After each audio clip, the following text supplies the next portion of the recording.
नमस्कार मित्रांनो, तुम्ही पण जर का ऐकलं असेल की राजेश एक्सपोर्टमध्ये स्कॅम झाला तर तो स्कॅम नाही आहे. कारण की राजेश एक्सपोर्टवाल्यांनी त्यांचा जो सेल्स आहे 15 लाख करोडचा तो आणि 120 करोडचा जो प्रॉफिट आहे तो बरोबर त्यांच्या फायनान्शियल स्टेटमेंटमध्ये टाकला होता.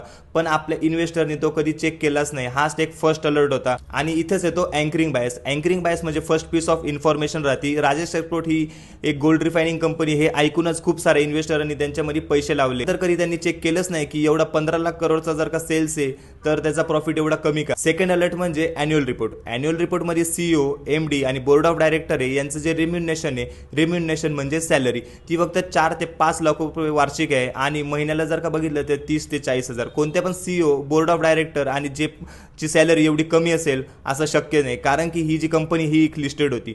तर तुम्ही पण जर का तुमचं रिसर्च करताय तर अॅन्युअल रिपोर्ट किंवा त्याचं ओन रिसर्च करा. तर तुम्हाला काय वाटतं अॅन्युअल रिपोर्ट किती % इम्पॉर्टंट आहे तुमच्या रिसर्चसाठी कमेंटमध्ये सांगा. आणि अशाच व्हिडिओसाठी आपल्या चॅनलला फॉलो करा.